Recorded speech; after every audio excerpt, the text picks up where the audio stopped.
Hello everybody, welcome to this video. I'm standing on Som Center Road in Moreland Hills, Ohio. Immediately behind me is a Ohio historical marker indicating that this particular area was the birthplace of James A. Garfield, President of the United States. And the reason I want to talk about Garfield, first of all, I am not a historian.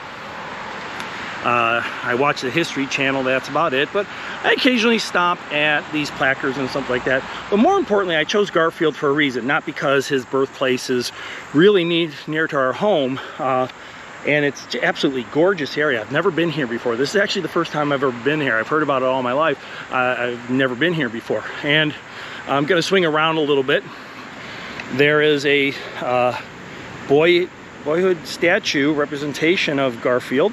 I thought he was a lot taller, but it's actually just absolutely a beautiful, beautiful location. If I walk a little bit more, I'm not going to walk backwards. I'll spin around when I can. There is the replica log cabin or similar design in which Garfield was born. It's not the real one. That was probably lost many years ago. He was born in 1831. This is just a replica, and the replica doesn't even stand where the real log cabin was. So we're going to take a little walk in the woods, and as I walk in the woods, I'm going to talk to you about something. If you've grown up in Northeast Ohio, specifically if you've grown up anywhere near the Mentor location, you have driven down Mentor Avenue thousands of times. You've gotten off the freeway at 306. You've seen these historical markers. I got to be real careful, I'm going down steps. About go visit James A. Garfield's home at Lawnfield. And again, if you grew up in Mentor, you probably passed it hundreds of times in your life to the point where it's a nicety, but you don't give it much thought. Now you got to remember, when that house was built, that was in the middle of his life. He was a representative from the state of Ohio. He was going to run for the President of the United States. He was an officer in the Civil War. He was a minister. He was a school teacher. So by the time he built that house, it really was in the middle of his life. Again, I'm not a history teacher. I basically know the bullet points of Garfield, but they talk about that house on Mentor Avenue, Lawnfield, as he would give speeches from his port, campaign speeches, as the President of the United States from that house. And in today's world, I can't even imagine that. But again, this would be in the 1880s. He ran for president in 1880, won, and then was inaugurated in 1881. Sadly, again, one of those bullet pointed items in his life was he was assassinated. He was shot, lingered, doctors couldn't heal him, and eventually passed away from sepsis or infection. But Lawnfield is an analogy of, we are so familiar of meeting people really in the middle of their lives. Okay, I know that sounds silly, but if you saw Garfield at that point in his life, he was extremely successful. And you've seen that house again many times. I decided to come out to his birth location, the woods in which he roamed, because I want to talk about beginnings. We all come into this world with zero knowledge. We're blank slates. I don't care what course you take. This is not a history course. I teach ITCS. I don't care what course you come into. Nobody is born with this knowledge. You could run into individuals who are very knowledgeable, especially in the IT world. It seems like the younger the kids, the more knowledgeable they are about IT and IT technology. Well, they learned it somehow, some way. Maybe they learned it just through picking it up. Maybe they picked up a book or something. They had to learn that knowledge.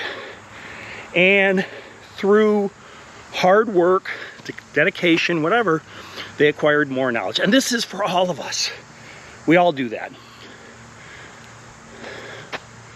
But we fail to think about how everybody started. So If this is your first class at Lakeland Community College, welcome aboard. Congratulations. What can I do to help you? If this is your first college class, you're probably terrified. Maybe you finished high school.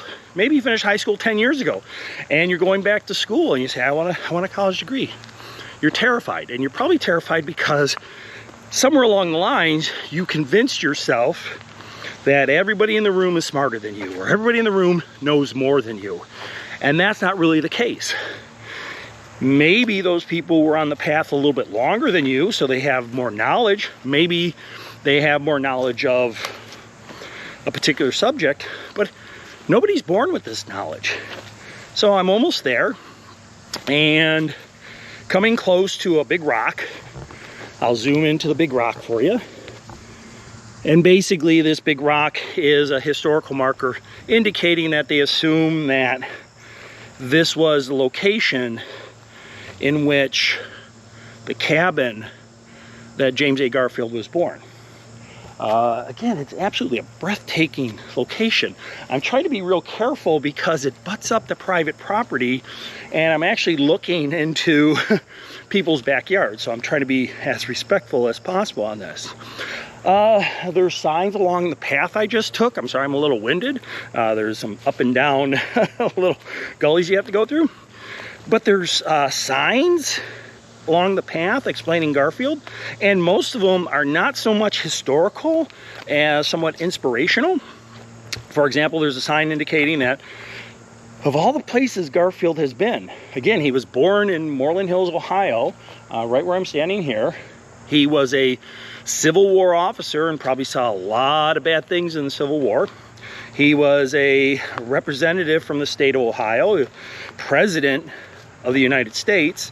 He was a minister, he was a teacher, he had a lot of background, yet he called this area that I'm walking in right now, he called this area his Greenwich. Now, for those who are not aware of it, Greenwich, where the word Greenwich Mean Time come from, is a location in England where ship navigation, it's the point zero of ship navigation. So as the sailors navigate throughout the world, there's compass points, or there's latitude and longitude points, and it starts at, one point is zero is the equator, another point is Greenwich. And Garfield, look that up because I always get my latitude and longitudes mixed. Garfield considered this location his Greenwich. He believes that this is where it all started. This is where he called home, but more importantly, this is where he learned a lot of things. He studied the constellations. He studied reading. He read Latin. Little kind of one of those trivia things about Garfield. He could actually write with both hands at the same time. He wasn't just ambidextrous. He could actually write with both hands at the same time. And to really show his intelligence, one hand he could write in English, and the other hand he would write in Latin. Just absolutely fascinating man. Again, I'm not a historian. That's more of those little trivia things that you might read in a newspaper. But he called this his Greenwich. Where's your Greenwich? Are you starting college? Is this the FYEX course that I'm teaching? Is it one of my networking courses? Is it a 1007 course? We're all starting. So don't be frustrated. Don't be scared.